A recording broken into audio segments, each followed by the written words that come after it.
Mas eu me converti em um ambiente hiper neopentecostalizado. Então, era...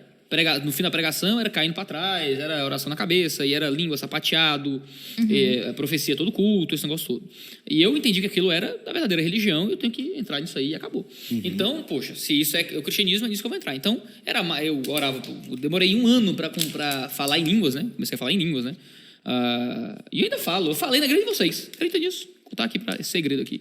No culto lá, que vocês... O Ângelo falou isso. Eu sabia, eu falei, porque você tinha me dito. Eu te falei. Só que eu falei, só não fala. Só que você falou no microfone, se você quiser editar depois, você edita. E o Ângelo veio falar, eu falei, amor, acho que você ouviu errado. Ele Falei.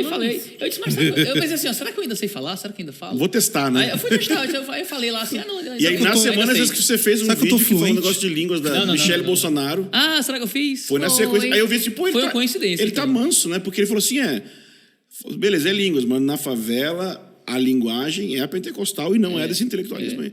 Eu falei... Não, mas assim, eu não acredito não, certo?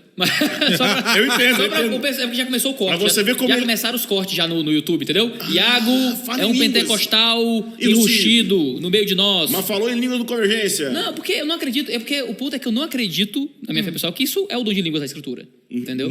Eu acho que isso é só livre vocalização. Eu tô falando fonemas aleatórios dentro do meu círculo de fonemas comuns. Isso. Então, assim, mas eu ainda falo eu consigo fazer isso ainda com muita naturalidade, porque eu aprendi a fazer isso no ambiente pentecostal e aprendi que isso era uma coisa sobrenatural, né? Então eu participava disso, entregava profecia, né, para as pessoas. Como é que era isso? Eu fingia? Eu digo, cara, eu tinha impressões muito fortes e eu achava que aquelas impressões vinham de Deus. Então, eu não via nada, especificamente, eu não ouvia uma voz audível. Eu simplesmente tinha uma impressão muito aguçada sobre alguma coisa e eu ia lá e dizia que era Deus falando para a pessoa. E eu duvido muito que fosse, né? Eu acho muito estranho que os modos como a minha fé pentecostal se manifestava fosse sempre muito natural. Então, tudo era muito natural. Era sempre uma coleção de fonemas que eu manifestava, que eram subprodutos fonemas da minha língua mãe. Era sempre uma revelação, que era uma impressão que eu sentia no meu coração. Nada era sobrenatural de fato. Eu não via anjo de verdade. Eu não ouvia uma voz de Deus audível na minha, sabe? Eu não, não era nada tipo, era tudo muito natural. E por ser muito natural, às vezes dava certo, às vezes não dava. Então eu entregava uma 10 profecia, tudo era meu genérico, às vezes um era mais específico e tal. Não que eu não estou usando isso, narrando minha experiência, para dizer que a fé está falsa, que a fé é falsa. O debate sobre o pentecostalismo tem que ser um debate exegético. Tem que ser um debate, abrir o texto. Se for um debate a partir da experiência... não vai para lugar nenhum. Tem que ser um debate exegético. Mas como a gente está aqui no compartilhamento de histórias, né? Eu acho que esse nem é o lugar do debate exegético, né? Jamais.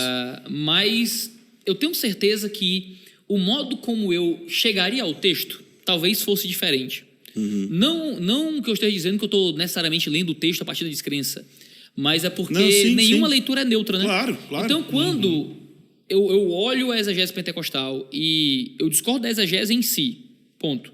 Mas quando eu tento ver a aplicação prática da exegese, eu não consegui experimentar isso na minha vida em nenhum momento. E circulei em muitos ambientes assim. Eu acho que eu ouvi o Tozer falando que, dependendo da época da sua vida, você vai interpretar Romanos 7 de uma maneira diferente. Ele fala que a sua experiência psicológica vai fazer você olhar para o texto de Romanos 7 de maneira diferente também. Eu vi coisas sobrenaturais na minha vida. Eu vi Deus curar pessoas de forma sobrenatural. Eu vi atuações demoníacas, coisas assim que claramente tinha que ser... Não, mas geralmente nos círculos que não creem nos dons, o pessoal crê no diabo bem mais, assim. Tem isso. Mas, diabo sempre se manifesta. Deus não pode. Mas as manifestações de profecia que eu assisti, que eu via, as manifestações de cura que eu via, cara, geralmente era tudo muito fake, muito cheio de charlatanismo. Isso talvez tenha enviesado minha aproximação exegética. Bom, aí julguem pela qualidade da minha exegese, né?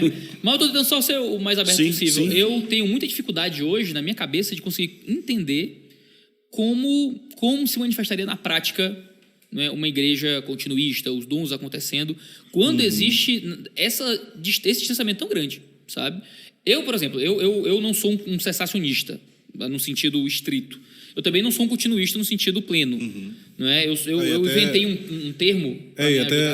enquanto você estava falando, eu falei, seria legal explicar isso daí, porque eu achei interessante. Eu inventei um termo chamado devanescentismo concêntrico. Ele serve para me tirar da confusão, porque aí ninguém me encaixa em nada.